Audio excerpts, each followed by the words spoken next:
अस्सलाम वालेकुम students, my name is Imtiaz Ahmed और आप देख रहे हैं मेरे YouTube channel chemistry concepts with Imtiaz. तो आज हमने डिस्कस करना है शील्डिंग इफेक्ट के बारे में। तो सबसे पहले हम देखेंगे कि शील्डिंग इफेक्ट की डेफिनेशन। तो शील्डिंग इफेक्ट बेसिकली होता क्या है। सो आपने वीडियो को देखना है तक। तो मकसद बेसिक ये है कि केमिस्ट्री के कंसेप्ट आप लोगों के साथ शेयर करना, और मैं ये कोशिश करता हूँ कि हम जो है टॉपिक को शॉर्टकट ब्रीफली जो है पहले अंडरस्टैंड करें, in a words in a sentence understand करें। तो फॉर एग्जांपल हमारे पास शील्डिंग इफेक्ट है। सो वन वर्ड या वन सेंटेंस में अगर हम इसकी डेफिनेशन देखें तो देखिए ये कहता है decrease in attractive force exerted by the nucleus. तो सबसे पहले आप इतना याद रखें कि अट्रैक्टिव फोर्स में कमी, फोर्स ऑफ अट्रैक्शन में कमी हो रही है। तो फोर्स ऑफ अट्रैक्शन में जो कमी हो रही है इसी को बेसिकली हम शील्डिंग इफेक्ट कहते हैं। किसके दरमियान फोर्स ऑफ अट्रैक्शन में कमी? देखिए जो न्यूक्लियस है, हमेशा याद रखें न्यूक्लियस जो है अपने इलेक्ट्रॉन्स को अट्रैक्ट करता है, ठीक है। अब ये वैलेंस शेल यानी कि सबसे जो बाहर वाला शेल है इसके इलेक्ट्रॉन्स को भी डेफिनेटली अट्रैक्ट करता है। अब ये जो शील्डिंग इफेक्ट है ये कहता है कि जो न्यूक्लियस, ये हमारे पास न्यूक्लियस है सोडियम का, ठीक है, इस पे प्लस चार्ज होता है क्योंकि इसमें प्रोटॉन्स होते हैं इसके, और वैलेंस शेल, ये वैलेंस शेल है और यहाँ पे रीचिंग केस में ये वैलेंस शेल है। तो न्यूक्लियस और वैलेंस शेल इलेक्ट्रॉन्स में जो अट्रैक्शन है उसमें कमी होना, उसमें क्या होना? कमी होना, डिक्रीज मीन कम होना, attractive force between the nucleus and the valence shell, इसको हम कहते हैं शील्डिंग इफेक्ट। सो यहाँ तक शील्डिंग इफेक्ट है।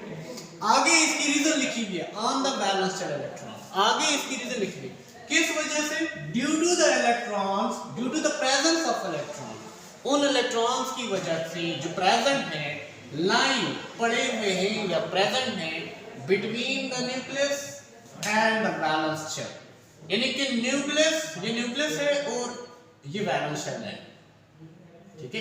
अब हमने ये कहा कि न्यूक्लियस और वैलेंस शेल में जो अट्रैक्शन है उसमें कमी आना, न्यूक्लियस और वैलेंस शेल इलेक्ट्रॉन के दरमियान जो अट्रैक्शन है उसमें कमी होना, किस वजह से?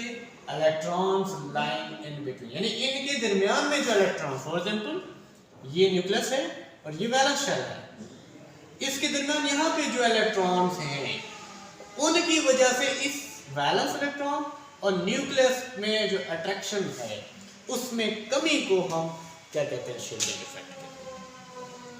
तो ये इसकी डेफिनेशन है कि न्यूक्लियस और वैलेंस इलेक्ट्रॉन में जो अट्रैक्शन हो रही है उसमें कमी को, उसमें कमी आना, उसको हम शील्डिंग इफेक्ट कहते हैं। इसकी बहुत सारी वजूहात हैं।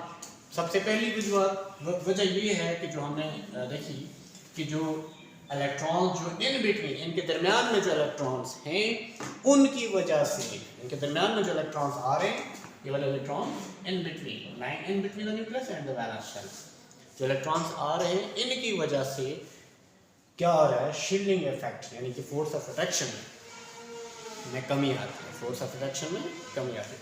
अब देखिए एक एटम ये है, इसका न्यूक्लियस और इसका वैलेंस शेल करीब है, दरमियान में बीच में रकआउट बनने वाले इलेक्ट्रॉन दूर हैं, तो यहाँ पे जो अट्रैक्शन हो रही है यहाँ पे ज़्यादा होगी। नीचे आए, ग्रुप फर्स्ट ए के एलिमेंट्स हैं, इसमें सबसे ऊपर जो है हाइड्रोजन होता है और उसके बाद लिथियम, फिर सोडियम आता है। तो जो आप नीचे की तरफ आते हैं साइज बढ़ता जा रहा है, एटॉमिक साइज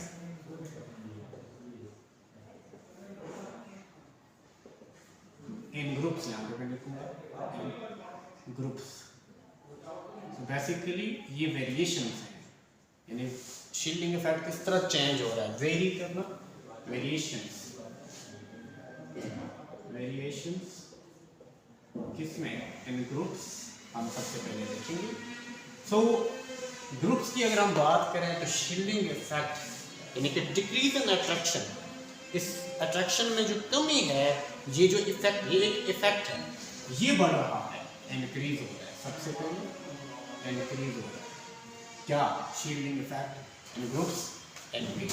इसकी वजह क्या है? सबसे पहली वजह ये है कि एटम का जो साइज है वो इंक्रीज कर रहा है। तो हमने देखा यहाँ से टॉप टू बॉटम एटम का जो साइज है, ऊपर सोडियम है, उसके 2 शेल्स हैं यहाँ पे, उसके बाद नीचे आए ग्रुप में सोडियम आता है, ऊपर लिथियम के बाद सोडियम आता है, इसके 3 शेल्स हैं, इलेक्ट्रॉन्स, एटॉमिक नंबर यहाँ पे 11 है, यहाँ पे 3 है।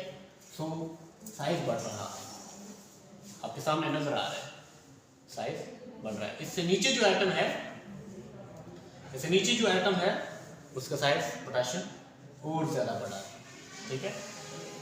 तो नंबर 1 साइज बढ़ रहा है, नंबर 2 नंबर ऑफ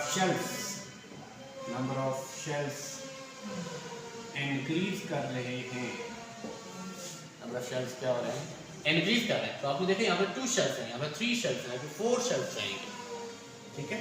तो नंबर ऑफ शेल्स बढ़ने की वजह से जो वैलेंस इलेक्ट्रॉन है वो न्यूक्लियस से मजीद दूर होता जा रहा है। जितना वो न्यूक्लियस से दूर होता जाएगा उतनी अट्रैक्शन में, न्यूक्लियस के अट्रैक्शन में कमी आएगी। न्यूक्लियस उसको सही तरह से होल्ड नहीं कर पाएगा, वो दूर जाता रहा, और बीच में जो इलेक्ट्रॉन्स रिकॉर्ड बन रहे हैं वो भी बढ़ते जा रहे हैं। So that is why number of shells बढ़ेंगे, शील्डिंग इफेक्ट बढ़ेगा, यानी कि जो कशिश में कमी है वो इफेक्ट बढ़ेगा।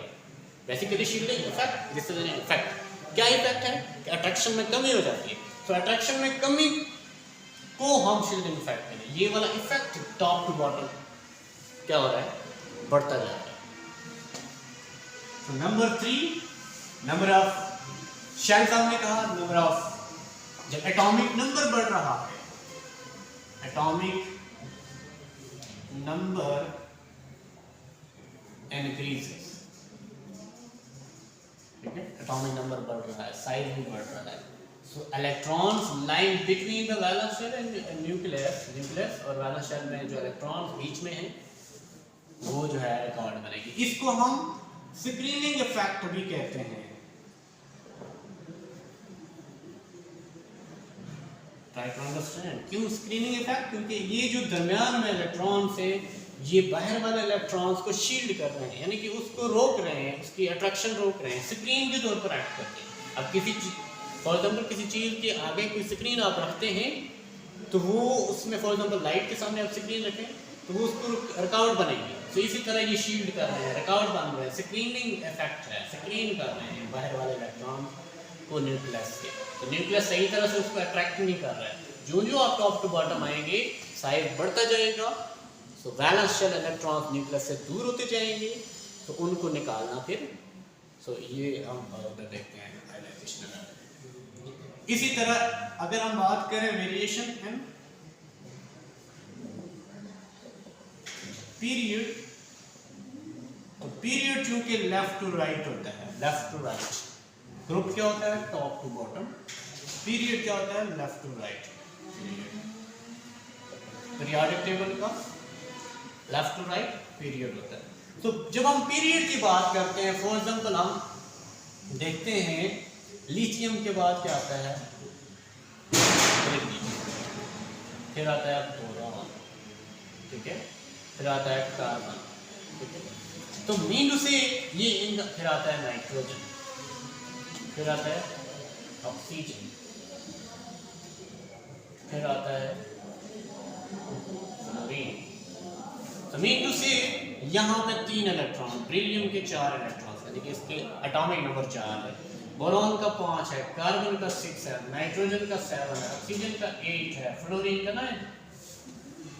अब अगर हम इनकी ये डायग्राम्स बनाएं, फॉर एग्जांपल लिथियम की डायग्राम कुछ यूं है, पहले शेल में 2 इलेक्ट्रॉन्स, दूसरे शेल में 1 इलेक्ट्रॉन। तो कैसे पता चलता है? 2n² फार्मूले से कि किस शेल में कितने इलेक्ट्रॉन्स आएंगे। फॉर एग्जांपल n की जगह हमें पता लगाना है पहले शेल में कितने इलेक्ट्रॉन्स आते हैं, तो n की जगह 1 लगाएंगे, इसको सिंपलीफाई करेंगे, 1 की पावर 2 1 ही आएगा, 1 को 2 के साथ मल्टीप्लाई करेंगे 2 आएगा। तो पहले शेल में 1 की जगह n = 1, कितने इलेक्ट्रॉन्स? 2 इलेक्ट्रॉन्स। दूसरे शेल में कितने आएंगे? फार्मूले के अंदर n की जगह 2 लगाएंगे तो ये आ जाएगा, आपको इसको सिंपलीफाई करें 8 आ जाएगा। तो दूसरे शेल में 8 इलेक्ट्रॉन आ सकते हैं। आगे जाएं बेरिलियम है तो बेरिलियम की डायग्राम अगर हम बनाएं, पहले शेल में 2 और दूसरे शेल में 1 2, 2 ही आएंगे, 2 ही बचे हैं।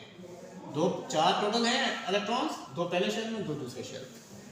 मीन टू से कि यहाँ पे अगेन 2 शेल हैं, 2 शेल हैं। हम देखना चाह रहे हैं कि variation in period, shielding effect period में बढ़ रहा है या कम हो रहा है। बोरॉन की तरफ जाएं तो बोरॉन हमारे पास 5 एटॉमिक नंबर के साथ है। पहले शेल में 2, 1 2, दूसरे शेल में 1 2, जो बाकी बचे हैं 3 बचे हैं, 1 2 3। अगेन नंबर ऑफ इलेक्ट्रॉन बढ़ रहा है लेकिन नंबर ऑफ शेल सेम रह रहा है। आगे जाएं, करते जाएं, इसका बनाएं, फिर इसका बनाएं। फॉर एग्जांपल मैं डायरेक्टली जो है एंड वाले को इसका बनाता हूँ, हैलोजन ये इसका। इसके बाद नियॉन आता है, नियॉन 10, ठीक है, उसका भी बनाएं। वहां पे भी पहले शेल में 2, दूसरे में कितने आएंगे 8। सो मीन से 2